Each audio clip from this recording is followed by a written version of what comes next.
This video breaks down why the LA Clippers are different in 2021. Paul George is making up for his infamous collapse last year, while the two-time Finals MVP Kawhi Leonard looks more like the Raptor version of himself rather than the player who scored 0 points in the fourth quarter of Game 7 last year.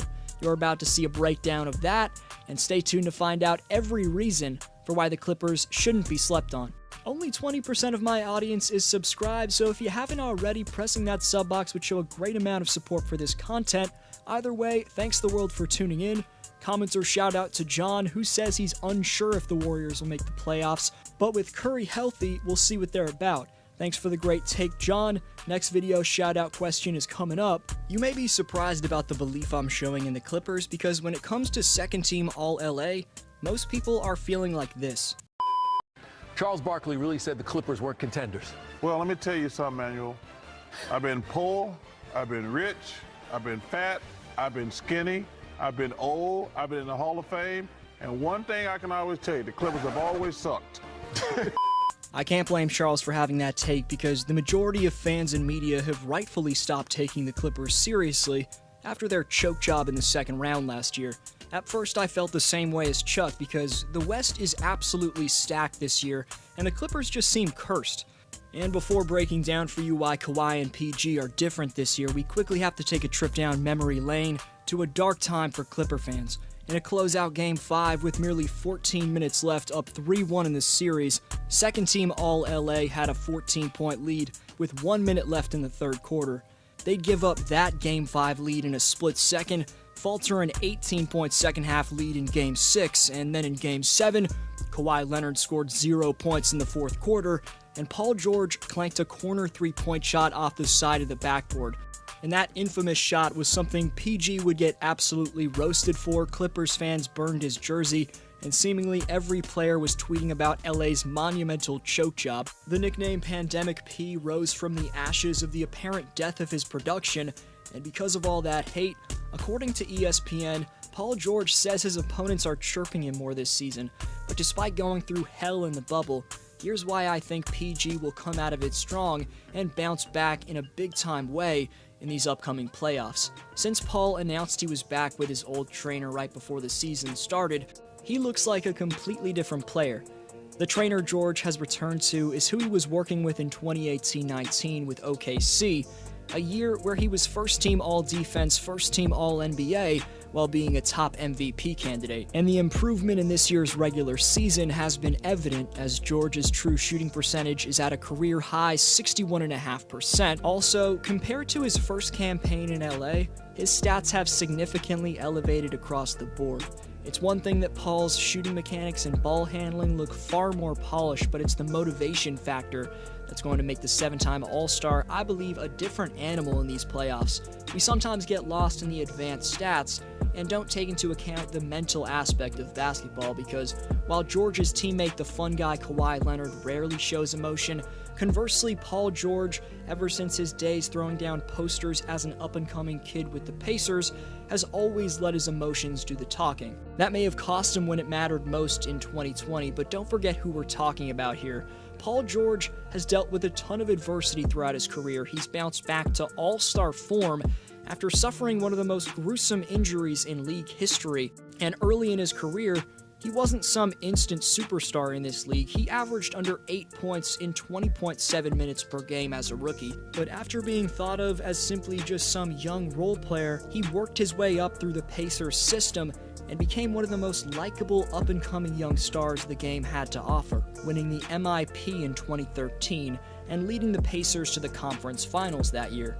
I know he demanded a trade out of Indianapolis, he wasn't the best teammate in OKC, and failed to show up in the playoffs for the last few years, but Paul has a history of proving people wrong, and he's currently locked in on being that legit number 2 option next to Kawhi. In the last 5 games, he's averaging 27 points on over 50% shooting from both the field and from distance.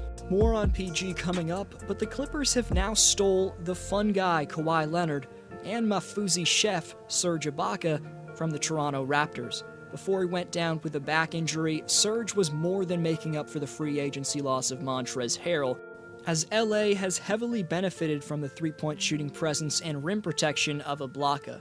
LA was all the way down as the number 13 ranked squad in points allowed last season, but with Serge roaming the paint and moving pretty damn well on the perimeter for a player who has a 7'3" wingspan and is 240 pounds of pure muscle, they've become a much more versatile defensive team, and they've become more versatile on both ends actually, but as we've seen with how far the Raptors have fell in the standings this year, it's safe to say fans in the Six are desperately missing the value of Serge. Because not only does he keep everyone in check with their defensive rotations on the floor, but he's an underratedly valuable guy to have around in the locker room. Serge reuniting with his old pal Kawhi could help bring back the claw that we witnessed when he delivered the first championship of all time to a team outside of the US.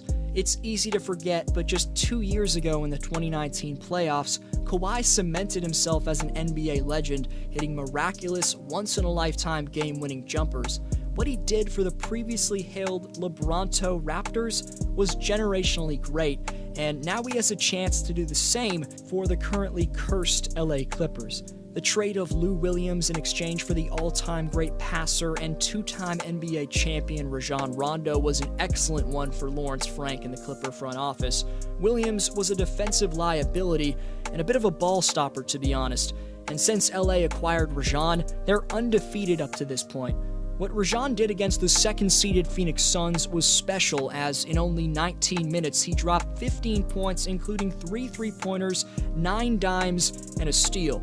Playoff Rondo didn't get enough credit whatsoever for his contributions to the Lakers' championship run last year, so now having him quarterbacking next to a top 3 player in the world in Kawhi Leonard is scary for other West contenders.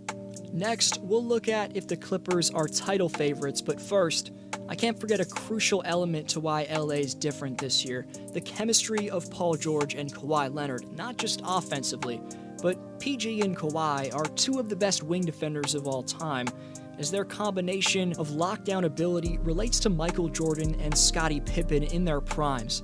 On this end, the chemistry this duo's developed has allowed them to switch, rotate, and deny their opponents at a different level than they did last year. As the great Ray Lewis once said, defense wins championships, and LA's 2 elite stoppers on the wing are the driving force behind a Clippers defense that seems tailor-made to shut down any opposing star. In terms of the team's overall chemistry on both ends, losing a non-floor spacer in Montrezl Harrell and a ball-dominant combo guard in Lou Will, that's going to open up the floor for the elite shot creating of Kawhi and PG, and every player revolving around the Clippers' 1-2 punch. One of those players is Marcus Morris Sr., who's taking just over 4 threes per game and knocking down a stunning 46% of them. Like his brother, Morris is an excellent stretch big who can hit timely shots whenever you need them. Journeyman backup point guard Reggie Jackson once had a season where he averaged 19 points per game for a playoff team. He's underrated and has been very efficient this year. There's the former Pistons floor spacer in Luke Kennard and the veteran playmaking wing Nick Batum, who've both chipped in with solid scoring outputs. Those 4 players I just mentioned in Morris, Jackson, Kennard, and Batum combined to average 38.6 points per game. And considering I haven't brought up their solid young center, Ivica Zubac, and the pesky heart of their team in Patrick Beverley, who just got hurt, the Clippers' supporting cast is very underrated. They're a big reason for why, even with Serge Ibaka out for the last month, the team's been able to go 14-4 without the backbone of their defense. But the question you stuck around for, will 2021 be championship number 1 for the typically underachieving Clippers? This past decade was nothing but expectations leading to injuries and then second-round exits.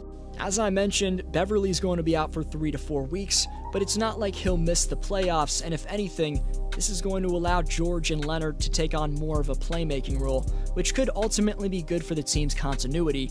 But to answer the question, the reason why this could very well be the year for the Clippers, like it could be for a lot of teams in a wide open race for who's the title favorite right now, is the fact that along with PG, most importantly, a top 2 to 3 player in Kawhi has a chip on his shoulder, and the Claw has proven he can put the team on his back when he's locked in and carry a team all the way to the championship. But maybe Kawhi got complacent after winning that title, and in the previous season, that may have cost him. This year, however, he'll be out to claim the status he thought he once had, that title being the greatest player on planet Earth. Due to that, I think Kawhi Leonard will be back to the San Antonio Spurs Toronto Raptor version of himself and lead the Clippers at the very least into the conference finals. My title favorite is still undecided though, so hit notifications on this channel, of course subscribe as well, to see if that changes over time. The question for next video shoutout is, do you take the Clippers seriously? For channel updates and highlights, you can follow me on Instagram at DFlowHoops, and I'll see you next video.